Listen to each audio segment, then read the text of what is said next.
Jackie Gleason will be coming to you at a different time, 10 p.m. on his season premiere, Saturday, September 9th. And then enjoy Jackie and the Honeymooners every Saturday night thereafter at 7:30 p.m. Saturdays.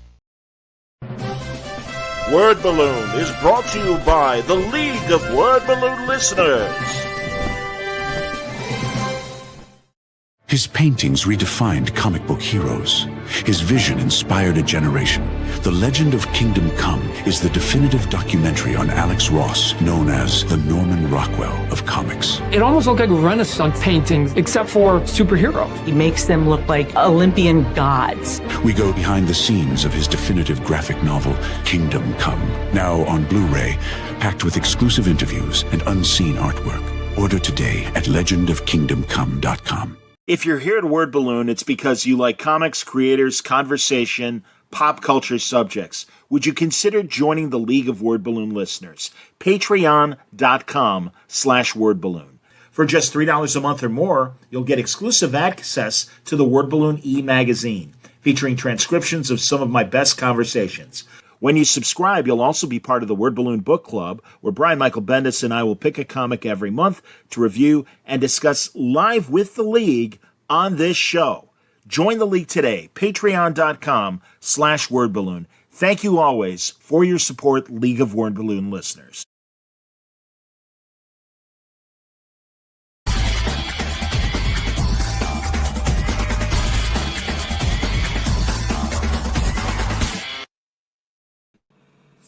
Welcome back, everybody. It's time again for another Word Balloon Live, the comic book conversation show. John Stuntress with you.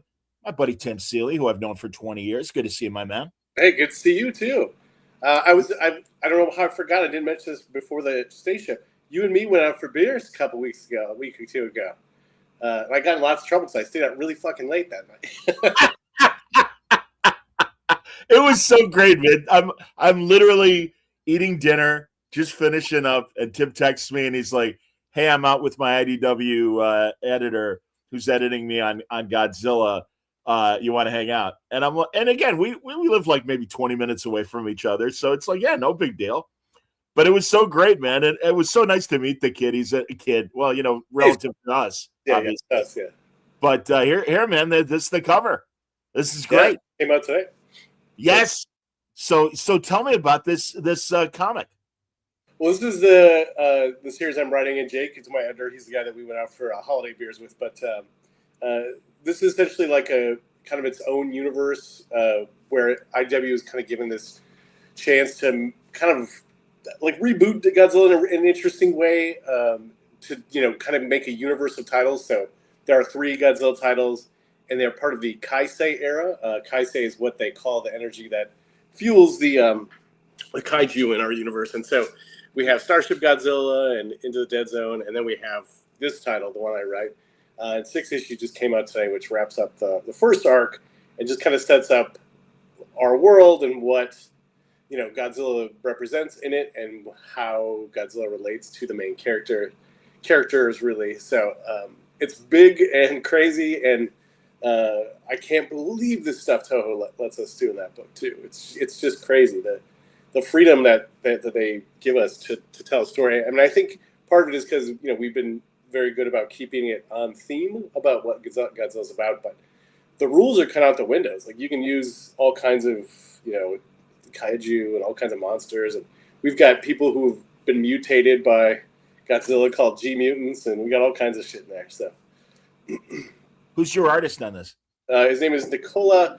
He's a Russian, got a Russian name with lots of letters. Nikola, but he's an awesome artist. He's very manga influenced. Yeah,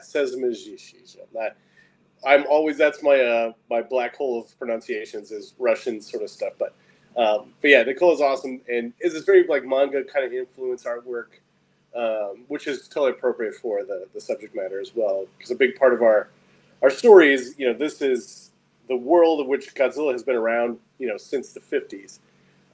But it's a world that has existed, contiguously since then. And so Godzilla's changed society in every possible way. And the U.S. is kind of a rogue nation, kind of obsessed with, hey, This will get you. Kind of obsessed with its own power and trying to take over the Western Hemisphere and all. Oh well, and so and so they've been making their own experiments with the Kaisa energy, much to the chagrin of Japan and other countries. We got a lot of people working on this. A lot of good ideas to make our own, quite frankly, great Godzillas. Make Godzilla great again. I guess. God, yes. Make America Godzilla again. There you go. Thank you. Exactly. Let's use the right letters. Absolutely. Yeah. Wow. God damn. He'd do it. Come on. 100%. I mean, and part of our approach to it is sort of like the world.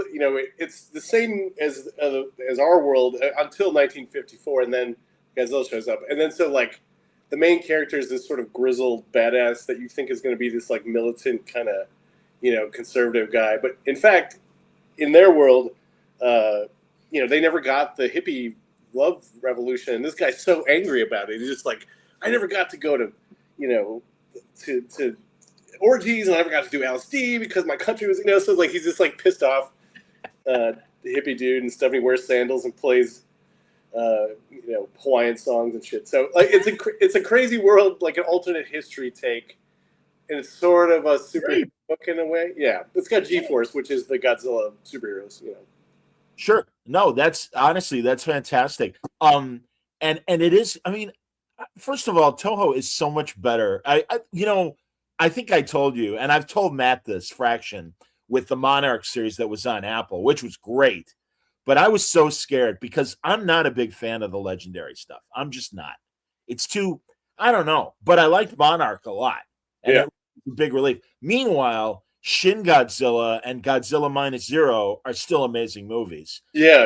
The Toho stuff. But that's the great thing, man. I know you're a massive fan and student of what Toho has done with the character. So I know it's in good hands. And again, I think you seem to ride that line better in terms of, making an American product, but still, retaining what makes Godzilla great from the Toho standpoint, I think. Yeah, I hope so. I mean, I think that the thing, the Godzilla's so relevant so often because it's, the story of humanity sort of not caring about nature in pursuit of its own power, and then getting mad when nature bites back is sort of like a really, it's always relevant. And I think, in the way that we had approached it and in the pursuit of making these three different kind of genre books, it just made sense to do this book as the one where, you get to see kind of the baseline of America and Japan and its politics is obviously part of it. All the politics are part of it, while also getting like a slam bang, kaiju fight with a smart kaiju named The Lament and all kinds of crazy stuff in there. So sounds good, man. Excellent. And yeah, so issue 6 out today, everybody, from IDW. And Godzilla versus Ninja Turtles 2 is out today. So I had a Godzilla filled day. Jesus, Tim, you got a shit ton of books out, man. We're gonna get to the Marvel stuff shortly, but yeah, man, this is great. Hey, God, good for you, man. No, absolutely, make the donuts. Absolutely, Valentina needs a new pair of shoes, literally. Yeah, so, man. I'm the breadwinner in this house at the moment, so I gotta work. So how are they doing? They're great. They are downstairs at the moment, making sausage. So oh, fun. That is seriously, man. No, you did good. I love them both. I love Paula and I love Valentina. They're you did good, Tim. You did really good. Dennis Hoffman says Tim is on a run with Godzilla. It's been a blast. We need more Jack Kraken and Local Man. Absolutely. So, I mean, I wish, man. I wish. Yeah, I mean that's the thing is, it's so hard to get readers to try something new, and the problem that I've had with just about everything is that, the standard attrition that applies to all titles is really hard on creator-owned stuff. Because in a licensed book, like when we get to a certain point of attrition, and I can just go, also guest starring this issue Batman, or an event, or whatever. Or, with Godzilla, it's like, hey, standard attrition. Okay, hey, here we're going to bring in, King Ghidorah or whatever. So we don't have that option. It's just really hard to keep stuff going. I wish I could. I really wish I could. And I think the thing I've figured out with comics now is like, something like Local Man, like you do it up to a certain point, you put out the trade, and then you do a hardcover, and then that stuff builds you up enough cash that you can come back to it, but it's just like really hard to get anything going to a point where it lasts for a while. I'm really having trouble figuring out like who's pulling that off. I mean, it's like, I guess Jeff Johns with with his titles, the Ghost Machine stuff, but like, it's really hard. I wish I could figure out the math on that better than I have as far as keeping stuff monthly. No, I respect that, but I also think too that Jeff Starr, and listen, Jeff, if you're watching, no disrespect at all, but obviously Jeff Starr with a pretty healthy bankroll from doing all the Warner stuff and the DC stuff, not only in the comics, but more so in the film and TV world. That I think he's confront whatever it takes for Ghost Machine to start as big as it did and perpetuate the comics. And again, they're good comics. I'm not saying they're not good comics; they're great comics. So, I wish. I'm reading Red Coat and Rook every month. So, I mean, it's working to keep that going. I wish I could figure that out. I figured it out like with Hack Slash or something where I just can come back to it all the time, and the fact that I have so much stuff really helps. I can always we just sold we just put out the 6th hardcover of Hack Slash. Like that stuff I did 8 years ago or something. So like that keeps on paying for itself, which is great. But you have to live long enough to have that much stuff. That's true. In the case of Local Man, and what was fun with what you and Tony Fleece were doing with the series was you were able to bring in a lot of image ideas and stuff. But the Dennis mentioned Jack Kraken. That's your double shot character, am I right? Yeah, right. Yeah. Or double star. Yeah. Double star. That was our we did an app way back in the day that we were putting stuff out on, and I put that book out through Dark Horse and stuff. But okay. But yeah, I mean, it's like characters I own, so I can bring them back and do stuff. Right. So did he show up in Local Man? Yeah, he's briefly in the background in Local Man. Yeah. One of the rules Tony and I had was like, as much as possible, we had to use image characters. So even I was like, well, Jack never appeared in an Image comic officially, so he was in there, but he wasn't like as big of a part as the characters. Like we really wanted to, even though it's just our own rule, like it's just we try to keep it that way. So Hack Slash Cassie is an Image character, so she can totally appear in Local Man, and did, as can Battle Pope and. Right, Robert's guy, Battle Pope, sure. Yeah, and Savage Dragon and all that stuff can appear because it's an Image book. Boof the Bruise Crew, that can appear because they were an Image book at one time. So, speaking of Image, B. Claymore with, as usual, nothing but positive editorial comments. No one told me Tim was coming on. Don't you guys live in the same city? He couldn't bother to visit his friend John in person. Shish. Now, if anything, I'd come to Tim. Tim's got a better setup than me. Look at that. Look at Tim's office. I'm literally farting around in my living room. My bathroom's 10 feet away. No, that's pretty good. My bathroom's much farther away. So, for Clay, I would go visit you in your bathroom. But you can use mine anytime. You can come to my office. Yeah, so here's my space. Pretty nice. Yeah, got my comics. Got all my figures in the back there. Attaboy. And we got the statues I have, Money Shot statue, and the hell yeah. So yeah, got all kinds of junk. The Money Shot poster is amazing back there. Yeah, that's a good one too. I put all like my very favorite stuff in my office space. So occasionally I have to teach on the Zoom, so I try to make sure it's all advertising for my stuff. Yeah, Tim's on winter break from teaching at Columbia College here in Chicago. Yes. And thriving in the department, which is great because this is a tough time in education, just like every business, and they're rolling people back. And Tim's the survivor. Tim's been teaching. Tim and I started the same semester, and it was the first COVID semester, and I was just substituting for a radio teacher, an audio teacher. But Tim and I sitting in orientation, learning how to teach kids in the 21st century. Welcome back, Counter, everybody. It's changed a lot. Yeah, man. Yeah, I think that one we could have started a weirder time because I remember the COVID lockdown happened 6 weeks into our thing, and then I saw you at the grocery store, while we were both wearing masks and like trying to figure out if we had to wash our groceries, and we were like, "Are we going back to school?" Like, what a weird fucking dude. What a weird. It was.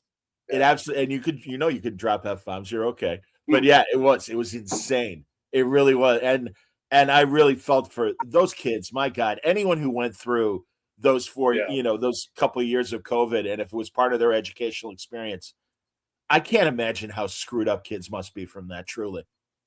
Oh yeah, I mean, we're starting to see the kids that I had who were in college when it happened. I mean, that sucks for sure. But like they missed out on parties and making out and and embarrassing themselves and shit. But I've got kids now that were in like 7th, 8th, 9th grade when the lockdown happened, and you can see it. Like you can see the socially and sort of they miss stuff that's like more important developmentally. God damn, I know. Yeah. Jesus, I imagine you'll forgive the 100-year comparison. Maybe like people coming out of the Spanish flu back in 1918. Yeah, for sure. I mean, that was followed by the fucking Roaring '20s. What did we get? Not that. I know. You're right. Where's our drunken party? Exactly. They got fucking flappers, man. What did we get? We got shit. We came out of this and we got fucking Trump again, and we got fucking social media. We got bullshit. Everything sucks, and nobody drinks anymore. Just me. So Yeah. Yeah, I'm only drinking Coke Zero while we're talking. That's true. But you're right. Well, no. What do we get? We got. We're occupiers now. Hey. Yeah. Venezuela. We can't get Greenland, but Venezuela looks really good. Yeah. It's like we're at the prom and we could get the hot girl of Greenland, and it's like Venezuela's kind of not bad for a second choice, man. Oh yeah, and it's unbelievable. The headline clear. Too much Epstein shit. Exactly. Yeah. Media loves it. Blow stuff up. Weapons. There was a '90s movie that Larry Gelbart, the guy who was the MASH TV developer and a great comedy writer, he wrote a fantastic political satire, Weapons of Mass Distraction, and that's exactly what we're experiencing right now. There was also a movie. Those are our movies. There's the movie Wag the Dog, which had yes, De Niro or Pacino. I can't remember which one it was. One of those guys. De Niro and Hoffman. De Niro, yeah. Hoffman. Yeah. Barry Levinson movie. Advertising agency creating wars to sell stuff. Yeah. So. To avoid a scandal. Absolutely, 100%, man. That's a good call, Tim. Absolutely, people should really. Barry Levinson knew what the hell was going on literally like 25 years ago. 30 years ago, yeah. Yeah. Because it's all a big cycle, It's kind of true. Jesus. All right, that's depressing. So that's depressing. Comics. All right. So, I want to talk about the Marvel stuff because, good Lord, there's so much to talk about. You're all over the X office. You got some really cool stuff happening. I mean, we were at a comic convention back in December. Fantastic benefit for Maine West High School's after-school program. See, the good news is comics are trying to help, schools and education. Yeah, that was great. Yeah. So, that's on Deadpool, which is the 3-issue mini just wrapped up last week. Yeah. For Age of Revelation, which is basically the premise was that Deadpool gets this virus that basically causes like an equilibrium with his healing factor. And so he basically becomes a zombie and has to eat people. And then he gets back up to protein level and he's Deadpool. And then as he gets damaged, he gets hurt, he goes back to zombie and he has to eat people. So it's like this, he's trapped in this horrifying body horror cycle. And so that was the approach I would do with that. And it just came out last week. And most of the response I got to was like, Jesus, that was dark as fuck. So I think people are used to, at least in the pop culture sort of side of things or the mass pop culture, that Deadpool is, sort of low stakes and funny. But like in the comics, in various comics, it was dark as shit. Like it was funny, but like it was dark, and so I really wanted to bring that back to it and like change the sort of formula for the character and do something that would surprise people. I think we did. I agree. And also, this is set in the future, right? Mm-hmm. I mean, this isn't like 616 now. Yeah, so, X years in the future, 10 years in the future. Right. So I'm curious because you also surrounded Deadpool with all these kids that were. It was a combination of New Warriors and what was the other group that they were a combination of? Well, they were supposed to be like against this group called the Omega Kids, and they were called the Alpha. So yeah, they were the Alpha Warriors. Yeah, right. But it was like Deadpool thought they were a combination of Alpha Flight and New Warriors. She was like, 2 things that won't sell. This will be a piece of shit. But actually, it was like a thing about the Omega Kids, which was the kids who worked for Revelation. But yeah. So it was basically like doing the slasher thing, with teen superheroes, which obviously is something I'm interested in on multiple levels. But so we get right off the bat in the first issue, you get introduced to these teenage heroes, and it looks like they're going to be around for a while, and then Deadpool just eats them all. So, there you go. Yeah, man, that was great. No, that was fun, and it does. It opens up with that kind of Friday the 13th kind of summer camp. That was Friday the 13th. I was going to say, it's Friday the 13th. It's like first person. Like it's like you're seeing his hand as he pulls down the leaves and he sees the kids and all that shit. Yeah, or Halloween. Yeah, sure. Come on, man. That's your wheelhouse. Absolutely. My area. Yeah, it's my area. I mean, it couldn't have been a more me pitch. Like when we did the pitches, going around the room, and I was like, I want to do Deadpool, but he's like, where Jason Voorhees? And he like turns into a slasher, and then when he eats enough people, it goes back, and they're all like, oh yeah, just go ahead, go with that. Like no one knew what to say. Like I don't know, that's your thing, you fucking weirdo. So, so do that. That's great, man. No, that's a great idea. That's a shame too because again, I think you came up with some interesting ideas for those kids. Yeah, and like you said, they're blown away. Yeah, they get killed right away. I mean, I kind of hated to do it too because all this. I have to care about them for you to care about them. That's the point. Sure. So I have to make something I know I'm going to like and then kill them off and never to be used again. That sucks. But especially with Fearless, the who became his sidekick, and she survived that first issue. It was like I knew where she was going, and I knew what it had to be. And it's like, oh, it's gonna hurt. It'll hurt when I get there. But that's the job. I got to make you feel something. So if I feel it and if I feel bad about it, then that's good. Attaboy. No, that's great. And truly, Tim, I love how you really are kind of connecting things in a lot of your Marvel books and things. And in fact, wasn't it the winter special? I know I've got it here somewhere. The winter break special. Yeah. Yep, that you and Felice co-wrote and everything. And there's references to your Savage Land miniseries, right? Yes, it's kind of a sequel. Yeah, which my book was a sequel to Chris's original Savage Land rogue story. And in fact, the joke in there is that when she references stuff from that miniseries, everyone else is like, "That feels like shoehorned in. Like that feels like you added that later." Like they don't remember it. That's just dumb fun for myself. Yeah, Tony and I try to make fun of ourselves as much as we can on those books because we know. Like as the kids call them, they're Gooner comics, whatever. But is that what they call them, Gooner? Gooner, yeah. That's the college kids call them. So they're for Gooner. Yeah, no. I'm hip to Gooner. That's why I haven't referred to comics in the Gooner way. But yeah, it does surprise. You're right. Basically, it is that.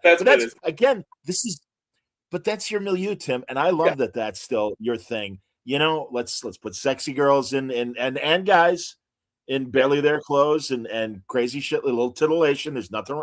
It's been around comics forever. There's nothing wrong with that. I'm all for it, man. Yeah, I have a brand, which is that I don't particularly, the things that people consider trashy. I will say, yeah, but they're fun. So yeah. I don't care. I'll put as much pathos and mythology and lore into the shit as you want, but it's still going to be, a fun romp. And, there's this sort of, and this, like, if you read reviews on comics ever, it's always like, it's not going to change the world, but it was pretty fun. It's like, fuck you, none of it changes the world. And I can prove it to you because the world hasn't changed at all. So, like, you know what I mean? No one makes a piece of art that changes the world. So, they're all that way. It just matters if you enjoyed it and if you had a good time. If you gooned, or whatever. So, like, that's the only point of these things. And so, I mean, obviously, the way I try to think of things is like, you'll never change the world. But you might find something that affects someone. one person, makes them feel something, 10 people, I don't know, whatever. That's the job, right? Like you're just trying to make people connect and feel something, and you know, and maybe they find something else about themselves, which is great.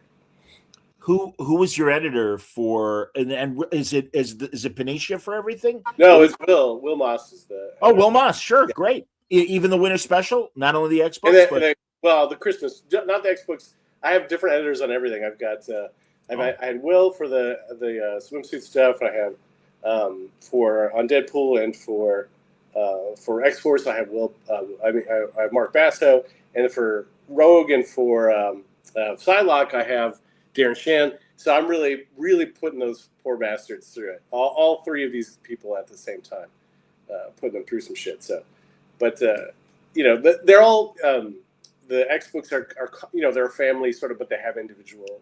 Yeah, that's cool. No, and I'm glad that they're picking you for these side things and everything. All right, now let's. Well, first of all, here are some more comments. I think Ange said he really loved Rogue Savage Land. Well, thank you very much. Absolutely, I love it. It is a fun comic. That is what it's meant to be, and I think we pulled that off. But Tim, I'm sorry to hear that, and I remember you leaving X, aka of course Twitter, and I didn't realize all the details. Yeah. But apparently the X fans had a little issue with the way you were handling magic. It wasn't X fans. I don't think it was X-Men fans. I mean, it was death threats. So that's what got me off Twitter. Was the what the fuck? Death threats. Jesus, people. I'm not saying the word balloon audience, but you know, people, comic book people, calm the fuck down. Well, I mean, I don't even know at this point too. Like you know, people will be like, "Oh, it was all the, you know, the X-Men fans or whatever." It's the woke and all this. Is like, not really. I mean, it was. There's this weird thing that there's like when people on Twitter specifically like smell blood in the water, you just get this stuff from everywhere. And like, I'm fine with, hey, like a comic, whatever. Like, that's fine. Sure. But like, hey, I'm coming to your house and I'm going to kill you is not great. And they called my school, you know, like, so. Wait a minute. What did they say at Columbia?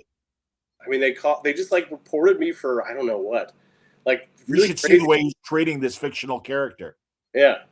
Which, you know, none of the stuff in the complaints that people were like that they were saying was in the book. It's not in the book, nor was any of the stuff based on it. But like, it became very personal, and that's where I'm like, you know what, I'm out. This is not about me. It's not. It's not about comics. It's not about characters. It's about me. And you know, you know, Twitter specifically is become so toxic and cruel, and it's only about that. It's about scoring the points. And you know, there were people on there, and this is what I always knew this was true, but really seeing it in action, which was like, people are just trying to score points off your suffering, coming after me without even context. They have never read the comics. They don't know anything about comics. But it's like, hey, I can dunk, I can do this, I can respond to a meme, and it's just a shit show. It's cruel and weird. It's just like, what would be the point of me engaging in any of these sort of things for any reason at all? So, you know, I need to get off Twitter anyway. Elon Musk has really ruined most of everything, and mostly that website more than anything. But, you know, there was no reason to engage at all. And that's the thing. It was like, it was Thanksgiving week. I'm home with my family. My phone is just blowing up all the time. I finally just shut it off, you know. So I could eat eat Christmas or eat Thanksgiving dinner with my family, you know, and it was just this is gross. This was like a gross. It was not about what was actually in the story. It was not about continuity. It was not about anything. It was just about, you know, people scoring points, and there are people who just hover around looking for shit to pile on, you know. So that's gross. They were calling or writing or complaining to Columbia and claiming that you were putting shit in that obviously wasn't in there. I'm assuming it was the kind of level of, yeah. All right. And I'm sure it was gross, terrible stuff that, of course, what about the children? And of course you weren't doing it, but no, none of that is in that story at all. But it didn't matter. It was just because it's the pile on, you know? And then I think, like, you know, when the actual book came out, the second chapter, like, it stopped because it wasn't what people wanted. There was no more memes to be made. But it just shows you, like, where the world is as far as it's now about points. It's this, you know, scoring the points, dominating someone, raising your profile by being cruel to someone else, and that is what we should all be against. I mean, that's horrifying. And in general, those people go after people with less power than them. I am not one of those people generally, obviously, but in this scenario, it didn't matter, And so it's the same kind of people all the time, just looking for someone to pile on for themselves, I'm with you, man. No, Ange is right. Remember when social media was fun in a way to meet people with similar likes? Well, also, and yes, it was like at least 10 years ago is when it seriously took a hard turn, and now it's within the last 3 years, it's almost impossible to enjoy any of it. I completely agree. And also, it's a shame because it dumbs down legitimate criticism. I mean, that's the thing. I feel like, and a very quick tangent about me, and when I shit on like new Star Trek and stuff, I know I'm walking a tightrope, and I try to be very diplomatic and say, hey, every week I try to be optimistic, but these are things I don't like. But I don't accuse them of things they're not doing. And I'm not. And there's as you know, there's so much in here. We are on YouTube, but there are so many things that really are more, like you said, about scoring points than giving an honest critique of something. And it really it's a shame. It dumbs down whatever the subject is you're discussing, and that's not cool either. But what it does is remove context, because what it used to be a criticism, anything, or critique, a review is about context. What is the world into which this thing was birthed? What is the world around which it was created? What was it trying to do, and what did it fail at doing? That's what it used to be. That was the job. And now that doesn't matter at all, because context means nothing. Because context can be reduced to a meme, or it can be reduced to one comment, and that's completely insincere. It's completely, so there's no point. Why would I engage, and why would anyone engage with that? That's not engageable, conversation. That is just a way to fan flames and show dominance, strength, power. That's all that matters to anybody anymore. And then everybody's surprised, like, why we have the country we have, right? So, it's gross, and I'm not going to do that shit anymore. No, I hear the Gear Mango says the problem is people view intelligence by how many likes or followers someone has. If they say something, it must be true. But onto a positive comment, and slightly, we'll get back to Marvel, but I do appreciate this comment from Omega Arrow 94, who says, "Hey Tim, love your work. I might have missed it, but can you talk a minute about your Masters of the Universe run? I saw Sword of Flaws got extended to a full ongoing. Is that planned for more than, say, 10 issues? Yes, absolutely. I mean, and the plan has been that, Master Universe has kind of got this big push coming back, and there's a movie coming. And so we want to get some books out so that when people see the movie, they go, oh, I like that. And so we sell them some copies. That's great to hear, man. No, beyond the miniseries that we've talked about over the years, the wonderful book of The Art of Masters of the Universe that you and your brother made years ago for Dynamite, I think is fantastic as well. And so do you have any word on have you had a chance? Do they show you anything in terms of what's happening with the movie or not? Well, I read the treatment way back in the day, and so I know roughly what it's about. I'm not working on the movie comics. That's the other Tim S. Is working on those, I believe. But this is all the way that we're doing the Master Universe stuff, and I think it's probably the best way to do it is that it has so many sort of iterations, and to everyone there's sort of a version. So the one we're doing as a comic that I'm doing is very much like the distilled, like if you remember faintly the cartoon or the mini comics or the toys, Good Enough, you're good. That's the one we're doing. It's the you don't have to know much beyond like I don't know. It's like a dude. And he was like in a pink vest, and he turned to a muscle guy. He's like, yeah, you're good. You're good. You can come into our comics. Yours should be fine. Did you like the Smith Netflix stuff? Oh yeah. I loved it. I mean, I thought it did all the things that it's a sort of a if you grew up on it, this is what you wanted to see grown up. Which the characters age and the world changes and all those sort of things, which I think was great approach to it. Plus it's funny because it's Kevin. But I thought it was, full of heart and life and great animation. Powerhouse did awesome stuff on that.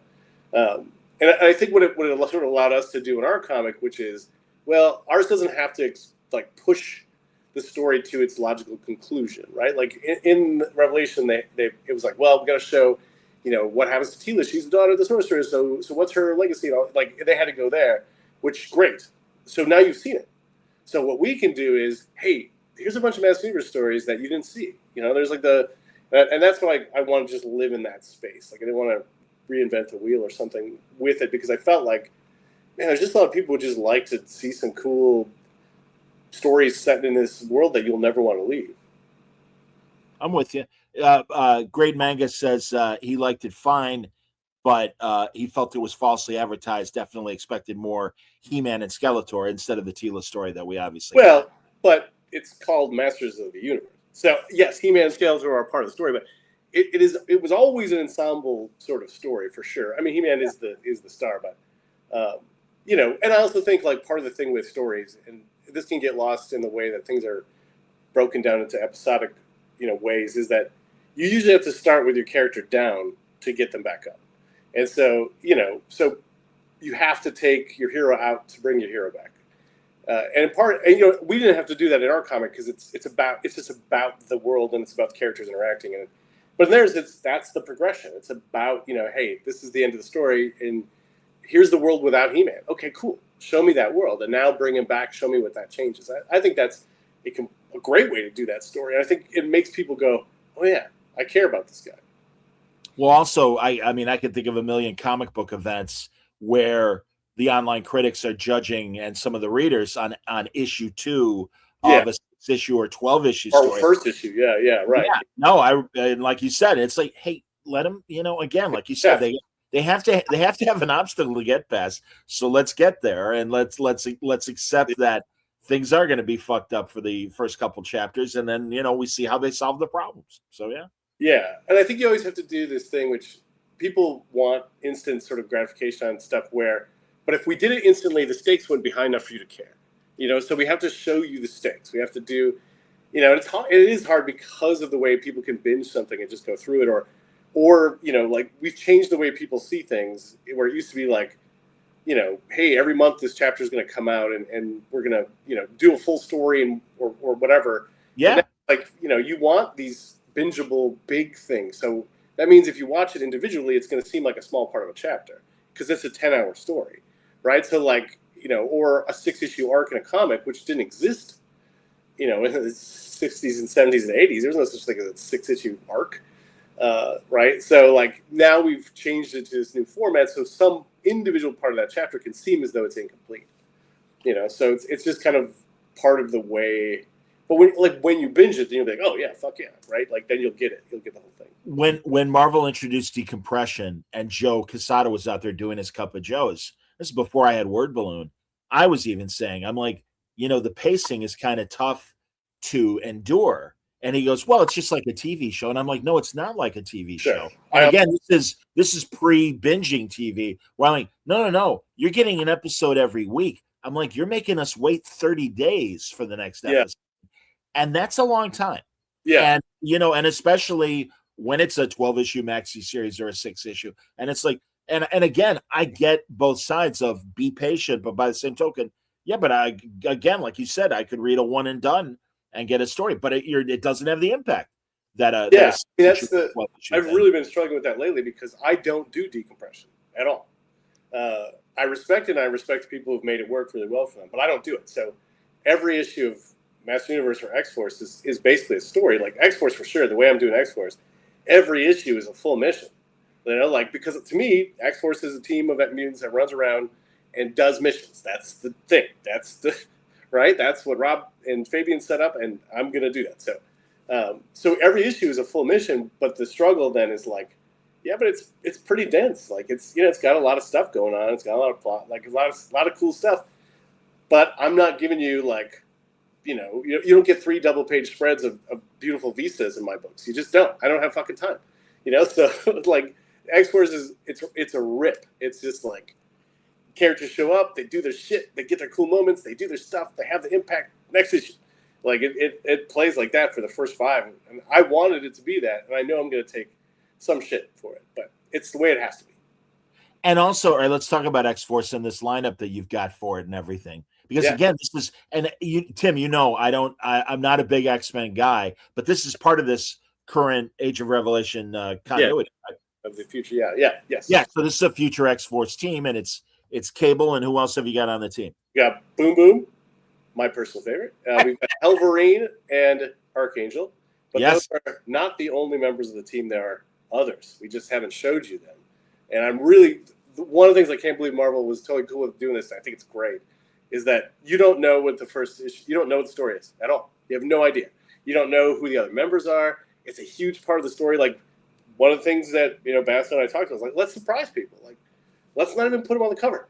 Let's just do it, So we'll see if that works. I think it's, the concept of this book is pretty high concept, but it's based around the kind of, what I think made X-Force work, which was that, the idea of Cable as a character is so, he's militant Doctor Who, right? He's like, and so like that he exists in this thing where he could always go to the future or the past or all this sort of stuff. Well, then he knows things, right? And he's seen things, and he knows how things are going to shake out, which could be a real benefit, but it could also be a real problem. So, and he's also kind of this manipulative, Machiavellian kind of guy. So that's how we've set this up, and it's like you don't even find out the reveal until the end of the first issue, and you don't really get the sort of setup for what's going on until issue 5. But every issue is like a big, hard-run, militant X-Men mutant mission. And this just started, right? It comes out next week or the week after. Oh, that's right. Pardon me, because again, you got so much stuff out. Right, this is starting January 21st, everybody. Yeah. So it's not out yet. Which is why I didn't have an issue to send you, because it's... That's right. Yeah. So. I know. I'm like, all right, I got to find images from this to illustrate what Tim's saying. Like, no, you don't have it yet, John. No. So yeah. That's great. And also coming up, you got, ladies and gentlemen, Psylocke Ninja. Yes, Psylocke Ninja, which is a sort of sequel to Elektra Assassin, just so you know. Oh my God! Oh Jesus, Tim, does Sienkiewicz know? That's fantastic. I don't know if he does, but we play out like when we do Rogue Savage Land, they're sort of like, I don't know what it's an insertion quill or insert quill. It's not a prequel. It's not a sequel. It's not a remake. It's a story that takes place in between something that you never saw. Yes. And with Claremont is, and those old X-Men things is, he had so many ideas. It's shocking, but he would have this incredible idea, and like Rogue or like some characters would do some cool shit, and then he'd have so many other ideas. Those characters wouldn't show up for 14 issues. That's not a lie. That is totally true. He would do that all the time. And so what we kind of figured out with Rogue Savage Land and then with Psylocke was like, there's huge missing blocks there where you could really, sort of insert some stuff and tell a story that we haven't seen that would be relevant. And one of the cool things with the Psylocke thing was when they asked me to do it, I came up with this idea. And then I went through and I reread a bunch of comics that came out concurrently that I had, and I was like, holy shit, it lines up. So, basically that issue where she first shows up and gets the transformation, switches the bodies, etc., kind of lines up with a bunch of other stuff, including some Elektra Daredevil stuff. And clearly, like, Frank Miller and Chris, they were all into these, like, the late 80s, Times Square, going to see all these like Japanese movies and like, so they were putting in the ninja stuff all comes from like that, right? They were going to see all these like martial arts films. Shaw Brothers, Golden. Yeah, Shaw Brothers, all that sort of stuff. And they were probably seeing them together. And so like that stuff, you can see they're both playing the same bits. Like Chris is using the hand in a really interesting way that's slightly different than Frank, but they're all sort of built on, this sort of through line. So I figured out just this nerd shit where it's like, wait, and I tied them all together. So it ties together all this stuff, which will seem like it isn't related, but it's like stuff from Daredevil and Electra Assassin and New Warriors and all this stuff from that particular area. I put it all in one space. That's fantastic, man. No, I was paying attention back then. Absolutely. I loved Ken Wind, the political Wind is not presidential candidate. Yeah, right. Is he going to be in there? Oh, well, he shows up briefly. The Beast, though, does make Ken Wind, as you know, didn't make it through Electra Assassin, but the Beast did, and so yes, that's part of this. So lots of stuff like from that era, but kind of put through a filter that can tie it all together and make it somewhat concurrent. So, but it's a story just about the way. The thing I thought most interesting, Chris never had time to really do it in the book, which was, this sort of like dysmorphia that must have happened when you wake up in a body that isn't yours, and like all the things that Betsy's going through in the story is sort of based around this this sensation of can she start completely new? Can she be someone else? Does she have to deal with the things that she did in the past that she's not proud of because it was a different body, right? And so it's all this sort of personality, character-based stuff around that idea, which Chris didn't have time to do because he had to hit the ground running and have Psylocke, kick a bunch of ass. So, so that is part of our story, but it's certainly like a dive into some stuff that I'm sure if Chris had a chance, he would have been whole hog on. That's excellent. All right, and that's coming everybody in 2 weeks.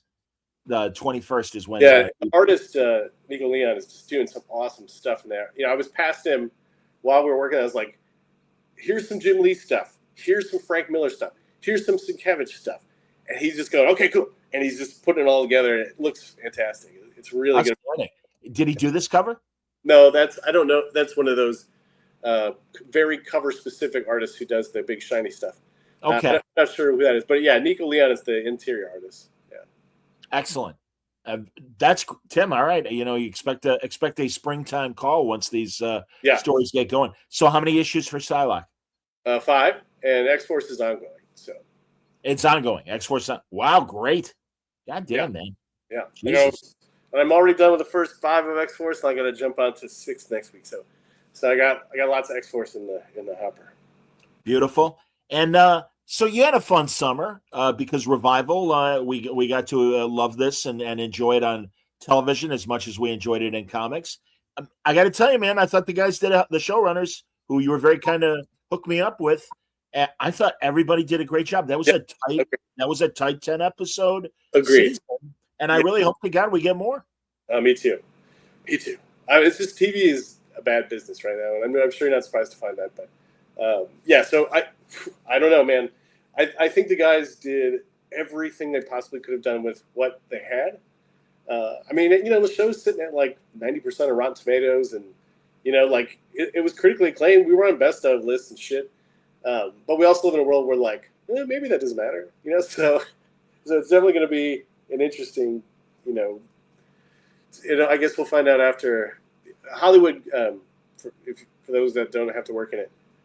In any peripheral way, it basically disappears. Everyone disappears from around December 12th till February 1st. Basically, everybody goes on vacation and nothing gets done, nothing gets decided, nothing gets made. It's just they're off. So we won't know anything until the world gets back. Hollywood has to get off their butts and go back to work. No, I think I told you the last time we talked about Revival. That and I always forget his name. He's got 3 names. The guy who plays the sheriff, Melanie's dad in the show, and Melanie Scrofano's terrific. What's his name? David. David 3 names. David hyphen 3 names. And again, he's great. And no disrespect to him, but I literally, because sometimes you come late to a show, literally sometimes decades. I'm like, I got into Jag, and Jag's a great show. Yeah.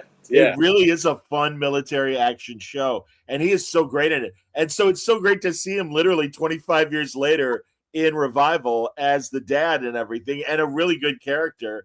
And, the focus is really on Melanie and her sister and everything, but it's a great. major character in there. And that's one thing we talked about from the beginning is that as much as it's about Dana, Mel, it's the 3 characters is really what holds it together. And man, I think I've told this before, but the character of Wayne in the comic is kind of based on my dad in a lot of ways, like the kind of like grouchy but like the loyalty, like all these qualities that I kind of put in Wayne.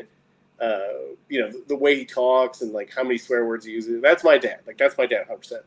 And so I went up last year to see the show, and I was sitting watching David do his thing, and then I had to go sit with him at a bar. And I was kind of like, oh man, this is so weird. He was like, you're playing my dad. It's so weird. And I think I made some weird comment about it because I was like, you just threw me off so much. And then this summer I went vacation with my family to like rural Michigan, and we rented a house and it happened to be the week that Revival debuted. So we were watching it on TV, and like my dad is sitting right behind me. David's doing his thing, and I was like, like, did he notice?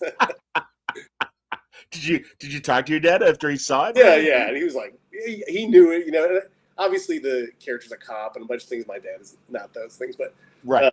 But like he understood the context, and the sort of the disagreements that Dana and Wayne have. Those are things that my dad and I would often disagree about.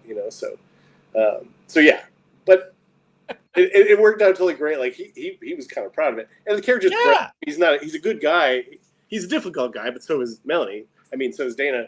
Sorry, they're now linked in my head, but yeah. So kind of playing that and just watching it play out was really fascinating.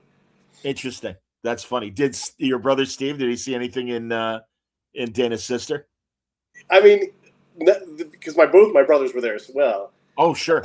But like the thing about like the older sibling like worrying about their younger siblings all the time until the point of which they're like no longer like I got stuff to do. I got my own life. Yeah. Something I put for myself into that character and sort of the way that the moment Dana stops worrying about her sister and kind of just decides like she's going to have her own life is when something goes horribly awry for her sister. And that was me putting my fear about that. Like the moment, I would be like, okay, they're good, they're and then something horrible happening. That was kind of the, my personalization of that particular relationship. Understood. Well, obviously Beyond Sci-Fi Channel running it. It's on Peacock. Yeah, it's on Peacock. Cool. I haven't watched it. Please watch it. Stream it. Watch the whole thing at once if you can. 10 episodes, everybody. It's an easy binge, and you will get sucked in. I am not normally a horror person, but the story itself is great beyond the horror, and everybody's acting their asses off. And I think the guys wrote a fantastic adaptation, but put their own spin on the story as well. And no, it's really great. And it's reassuring because once again, I'm yelling about Star Trek. I mean, honestly, there's great characterization and great story in Revival and for people who don't know, give the 10-cent pitch of what's happening in Revival and explain that world. Well, it's a small town, Wisconsin, where, for one day, a bunch of people came back from the dead and they just like returned as themselves. They weren't zombies or anything. And then it stops. And so the town is put under quarantine and this was before COVID. And they're not allowed to leave, and so they're dealing with that. In the meantime, a cop is assigned a murder mystery, essentially, which is that she has to investigate the death of her sister, but her sister is back alive. So it's a kind of a detective story, noir kind of thing, plus kind of horror, supernatural aspects to it as well. Plus the government having to deal with this town and literally quarantining this town, and how they interact with the local officials that are trying to wrap their heads around everything, the CDC getting involved. And it's great because it's not a traditional zombie story in any way. It is very different. And that's what makes it interesting. Yeah, they're about survival. And we want to do something opposite, which was about living with people and that kind of idea. So so me and Mike Norton did that book starting back in 2012, and then 14 years later, we just wrapped up the TV show. So there you go. It's pretty cool, man. No, I'm happy for you and Mike, and I think, again, I certainly hope that because who knows as far as who's still watching basic cable and Sci-Fi Channel and things like that. Yeah. Well, Peacock is a healthy streamer, and I certainly hope they're really reading the numbers. I felt bad for Ben Rabb and the Quantum Leap guys for the new Quantum Leap. because that was a good show. I thought it was a good revival. It's tough. I mean, the part of the problem that everybody has right now is that you kind of need like a show to build up a base on a network for people to talk about it and for it to transition over to every streamer except for Netflix, which can release a show by itself. But all the other ones kind of have to have you build something up and then you take it over to the streamer, right? Because the streamer doesn't have quite enough sort of, cloud or viewers to build it on its own, and that's why you don't see there's not a lot of those shows that are on any of the other streamers that are huge by themselves. You see stuff that was maybe big or whatever on some other station, or Suits or something like that, which like gets a new life on a streamer or something. But that's the kind of tough place they're in now, and that's the the thing that you're on Sci-Fi Network, which viewership on those things are relatively low compared to even what they were 10 years ago. But you kind of need this streamer, because if you released it just like a fart in the wind on a network, on a streamer, no one would hear about it. So no, I hear you, man. Netflix, which is the one exception to the rule. What's that? Say it again. The Netflix can do it, right? Obviously, right. They've released shows that became hits by themselves, Stranger Things, stuff like that. And HBO kind of can do it too, but they also have networks, so they have cable channels, so it's kind of a different game. It's like something still has to play for people to talk about it, for them to know to pick it up on a streamer. It's kind of absolutely, and have the and also a lot of the other streamers and the shows that originate on streamers, they build in at least 2 seasons, if not 3, to kind of get the word out and everything. Because obviously, The Boys was able to succeed on Amazon the way that it has and everything. Yes. There's another great sci-fi channel show that I hope comes back for a third season, and that's The Ark. I don't know if you watched that. Oh, that was amazing. Oh, it was a great show, man. And it's tough to come up with a new deep space show and have something new to say about it and everything. So, agreed. Because we're in this sort of no one's blinking about what the model is going to be, which is like, well, we're keeping the network stuff going, but we can't get rid of it, but we can't really invest in it. And then the streamer side of it, they're like, well, we can't really go all in on this because we still haven't got an amount of people. Plus, we don't have the money to do that. We're not getting advertising, so it's a sort of weird spot. And they did it to themselves. All these executives made these choices. This was their idea. They were like, well, it's great to have all these advertising things, but what if we could just do it without them? They're like, well, okay, but they didn't think of how that would work. So they were looking at short money, Tim. Yeah, and I love that they've since, and even like Universal has Xumo, XUMO. Yeah. And in fact, my buddy Alexander Nevsky, this great Russian action hero, has a Western on there. And me and Gabe Hartman talked to him about his movie. But, all right, we got Pluto, and Pluto is Paramount. Yeah. And Tubi is Fox and everything. And I keep making fun of it. Hey, this is really cool, and it's brand new. It's fast channels. They're free advertising-supported television. I'm like, you know what we used to call that? Television. Yeah, right. Yeah, dude. Back in 1940, they figured that out, pal. What the hell are you doing? Right. Yeah, I mean, but it's the tech model, which is move fast and break things, but then never have a solution to fix it. So like all our problems are based around that idea. It's just like, well, throw a bunch of shit and see what happens, and then not thinking, oh, well, we didn't really have a follow through on this. That's our problems with the way that they run social media, the way that they run all this tech. It's this idea that like, well, it'll survive if no, you had no plan, you had no ideas. Like this idea of like move slow and build something is completely foreign to them. So and they don't care because they'll just move on. All they care about is that investor money, right? You're trying to get the seed money. That's what you're going for. You don't care where that goes. It's like once you've spent it, you don't care, right? You just move on to the next one. But they spent so much money on so many shitty ideas. Oh, and it's like, and really, like I keep picking on Trek. The budget for Trek was obscene, and compare it to The Expanse, a quality sci-fi channel show, or I bet even The Ark doesn't cost what New Trek was spending. And that's why Paramount's like, hey, Kurtzman, the checkbook is closed.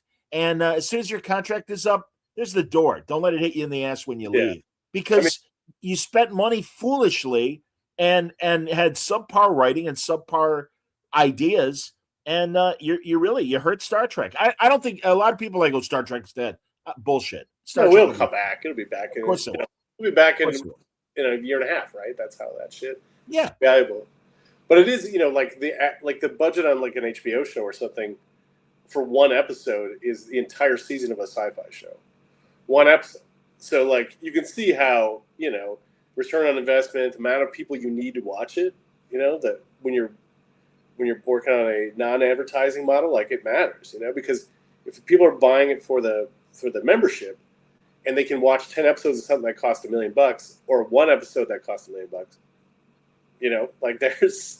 that's where it starts to matter, I'm with you, man. No, and also you've not only written a lot of horror comics and things, but you've obviously been involved as well with horror films. And, you made your Trauma film, but more importantly, the film that you and Mike Morisi made for Shudder, that Revealer movie. Revealer, yeah. So during COVID, by the way. And I know that horror budgets are always cheaper than, big sci-fi ideas and things like that. But I mean, do you know what the budget was for a Revealer at all? I do know what the budget was. Yes, I'm not supposed to say it. Oh, okay. I don't want to fuck you up if you're not. No.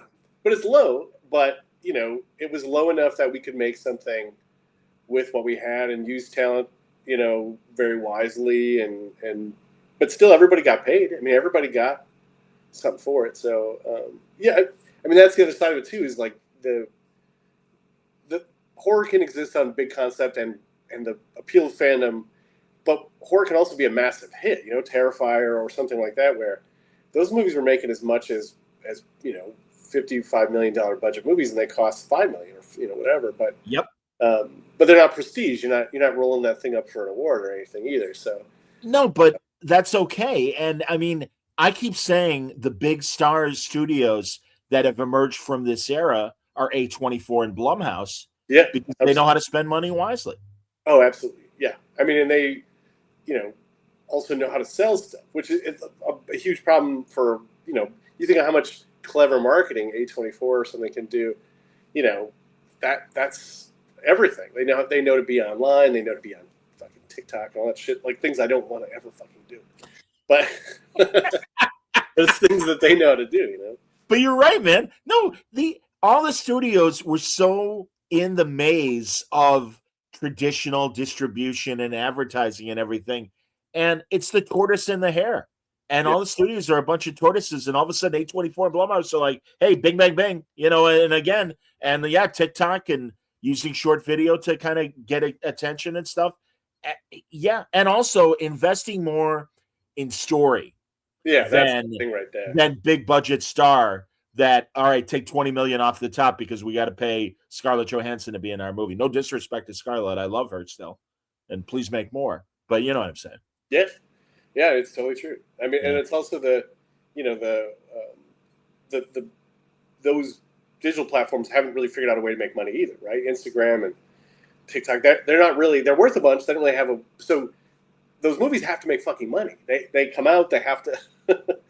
Right, like you have to be smart about how you spend it. They're not, they're not getting investor money that they can throw away.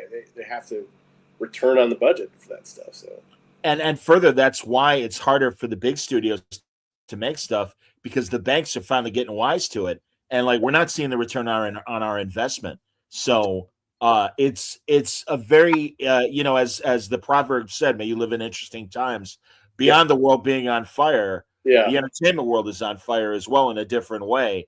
And it's very interesting being ringside here and commenting and observing as I do on my stuff. And I'm sure, sadly for you participating, it's the funny thing is my friends who work in other industries and stuff I hear a lot of this lately. It's like, I fucking wish I worked in comics. You're like, really? They wish they worked where? In comics, because comics are relatively stable, right? I mean, it's relatively stable. We had a really good year in the industry, DC kicked ass, and and like there's a return. I think you're seeing of people kind of just like, again, going back to all the technology and having it all feel very ephemeral and not connected to it. So that's you're seeing that in comic shops. You're seeing people come back and I know this for a fact, like watching my students pick up or go through a long box, like do this and just go like, and that excitement they get of finding something, like you're like watching, someone discover a new emotion, like they're used to be able to find everything and they're like, yeah, it's fine, but like it makes it not interesting. And there's going to be that sort of rebellion, that sort of return to the tactile thing, which we're kind of benefiting from, as far as right now goes anyway. No, I agree with you, man. My buddy Rob Burnett does a physical media YouTube show every Sunday, and they talk. And in fact, he just did his like big DVDs of and Blu-rays and 4Ks of 25 and everything.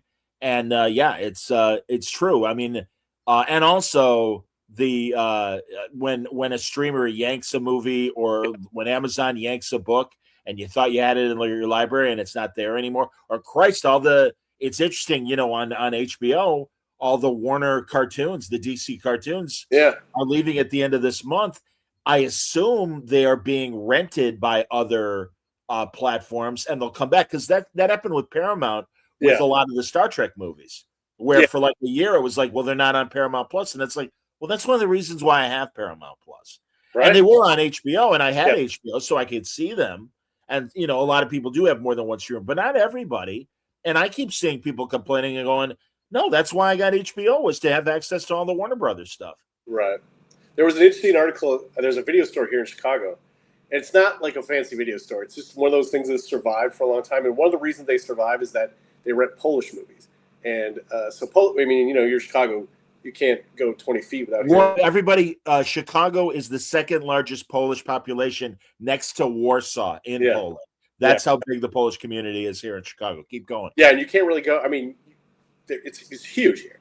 And so, and especially now with Ukrainians too, and they have a similar culture and all this sort of stuff. But anyway, there's a video store that rents Polish movies, which has kept them alive for a long time. Because the people who are watching them can't get those movies on, streaming. So, but they did a profile of this thing, and then it survived. And the guy who was running the store said, we have 25,000 movies, and he's like, none of the streamers have 25,000 titles. None of them. Not one has that many things on there. And people come into this thing and they're like, well, how do I even choose? Like, but they can go search, they can hunt. It's got everything you can imagine. And it's physical. It has to fill the store, And I think that's a big part of it too, is like, no matter how many movies you think Netflix has, it doesn't have everything, No. It just doesn't. Is that store near, is it the store near Challengers, the DVD place? I think it's on. I don't remember.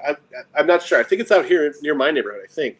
Oh, you're gonna have to. All right, you're gonna have to look up the address and text me and everything because and also there's another cool one. There's one by Challengers, everybody in Chicago, Challengers Comics. There's another DVD place within the neighborhood, and then right by the Music Box Theater, just a couple doors down, there's a new place that has a lot of physical media and not only DVDs but VCRs. Yeah, man, great store. Yeah, so they just moved. That was a pop-up for Halloween, and then TerraVision now moved over on Diversity, I think. So it's not by the Music Box anymore. It's on Diversity. It was a pop-up, like a temporary, like a Halloween horror video store. But I've got my membership. I paid the $15 a month so I can go rent DVDs at that place. So if you're TerraVision in Chicago, you probably see me looking for kung fu exploitation movies and all that. They just have an incredible range of stuff. Absolutely, man. No, that is the great thing. And again, I'm still a big proponent of streaming. I really love the free fast channels and everything. They're great too. But it's again, you can't rely on it only. And thank God the libraries still have a lot of great physical media. And if people aren't using Hoopla from a digital standpoint, I recommend please Hoopla. Do that. Yeah, because Hoopla has our stuff, has comics, has a lot of comics. In fact, it's a pretty good source for comics, actually. So, couple questions or comments from the people as we're wrapping up, because I know you got to get to dinner. Love a lot of Tim's work. His Nightwing run is a favorite of mine. Are they conflating that with Grayson, my man? Well, I did Nightwing for 3 years. So yes, same. I did Grayson then Nightwing. So yes, thank you. And that is like my longest run of stuff. So my hope is I can beat my Nightwing run with X-Force. Let's see if I can do that. We'll try to pull it off. James asks a question, and again, I think Tim is better to answer this than me. How much of movie advertising do you think is basically just legal embezzlement with them advertising on TV and papers that are owned by the same parent company? Yeah, and actually being a guy that worked at CBS and knowing its ancillary business partners and things. I hear what you're saying, but they can't just do it on the media that they own. They do have to spread it around and get to the other platforms and stuff. So yeah, I think print is such a, though you and I know it's kind of making a comeback and it is still important. They don't think about it that way, and so there's no version of this where they're putting their money into print and to hide anything. They're doing it in print because they think it'll help for that small amount of market which they are pursuing, which is like 50 and up or something, right. Or they know that they can't reach the, they're getting washed out on digital stuff, but they put most of their money into online advertising. And there was also an interesting article about this, about how it used to be a return on clicks, like for an ad was like 3 or 4 times higher than, your cost. You'd put in 100, you'd make 300. Okay. Now it's down to like 1.5 times, because people aren't clicking on shit either. So, yep. There's going to be a return to print also simply because they need to get people to see things because there's too much shit online. It's a different media world than the one that Tim and I grew up with, and we're experiencing its benefits and its problems, and it's again, it's very interesting to be an observer. But in the meantime, thank God that comics again thrive as they do, and there is so much to get. I mean, really, if you missed the Deadpool miniseries, it wrapped up right on Christmas Eve. Absolutely fun, great 3-issue thing. Godzilla, very cool, very exciting, and from IDW. Where's your attention? Yes. And man, all the shit that's happening right now in the X world that Tim is involved with, just coming in 2 weeks, everybody. January 21st, you'll get Psylocke Ninja, and that'll be great. And then the new ongoing X-Force, Unstoppable. Inglorious X-Force, indeed. I got to put the adjective on there, indeed. Yeah, I love that. X-Force. No, these are great ideas, and as I've said, Tim, I've always appreciated your ability to merge genres, and your story ideas are always great. I think you write good characters as well, and I am always thrilled with when you have new stuff. And eventually we'll see more Local Man, and if you haven't read Local Man from Image, you absolutely should. Him and Tony Fleece, 2 good friends of mine, killing it on that fine book. The He-Man Masters of the Universe stuff that's happening and everything. Yeah. Shit ton of Tim Seeley is what I'm trying to tell everybody, to a shit ton, if you will. Yeah. Good metric unit of measurement. Yes. When I thank you, John, always a pleasure. And, dude, you know it. Absolutely, man. And really, I can't tell you how delighted I was when you called and are like, hey, man, let's hang out. And it's like, yeah, man, Jesus. Again, I love it. Again, I always figure, because you're married and you got the kid and everything, so it's hard. It is harder. But no, it's great. And it was really great. Forgive me, what's the name of your editor again on Godzilla? Jake. Yes. Jake is a good dude. And in fact, I told Greg Katzman over at IDW, I'm like, let's fire up a new interview and do something with Jake. He's a big fan of you. He's not a fan of me. He was a fan of you, if you'll recall. Because we were, to tell a little story here, we were out, I was out with Jake. He was in town here in Chicago. And I ended up at a bar, and I knew a bunch of people there because Chicago is a small town. And if you work in the biz, you just keep running into people that you run into. So I was hanging out with people, and then Jake's like, this is great. It's crazy. I was like, who do you want to hang out with Chicago? He's like, you know what? I'm a big John Suntress fan. I said, I can make that happen for you. It was really sweet. It was very nice. And I'm like, Jake, aim higher. I'm very easy to meet, man. It's very flattering. And it's always nice when the younger comic book creators and people in the business are like, oh, man, I've been listening to you for the 20 years that you've been doing this. I'm like, that is fantastic. But truly, lower your expectations, because I'm not that impressive, man. I'm just. But what he revealed, and I thought it was interesting, there's a whole generation of comic fans who kind of, came up on listening to your interviews with Bendis and stuff like that. So good job. You brought in fans. You informed them, which is fantastic, with real information, and you should be proud of that. And we need more of that kind of thing to get the next generation. The Tim, informative dive. I completely agree, and it is my hope that there are many other shows. And truly, I say this with no ego whatsoever. Please, if you're really good at interviewing and stuff, and you want to do the kind of stuff that I do, jump in the pool. The water's fine, and people will appreciate good information as opposed to just shitting on stuff and being negative all the time. because there's interesting things to learn about from creators like Tim and others as well. So no, thank you, man. That's very kind. But again, I'm doing the kind of media show I would have done in broadcasting. I luckily found a platform here. So absolutely. And the only thing you missed is at 3 a.m, we ended up at a karaoke bar and called my assistant, and so I had to witness Jake and Sarah, and they're both like 27, 28 years old, singing Lady Gaga. So there you go. That is what I witnessed. I'm sorry. At the end of the night that you didn't see. So. Did you go to Lincoln? Where'd you go? The Sidekicks bar. Oh, sure. Nice. Great place. Wonderful. I'm gonna have to go do. They used to have the one that was on Western, right by the Brown Line, and I can't remember the name of that place. But Paul Mounts, the great comic book colorist, used to karaoke DJ over there and stuff. And I had a blast going there and doing it. I go to Lincoln because that's a great one off of Lincoln and West when Western becomes Lincoln Avenue as we go north towards the burbs.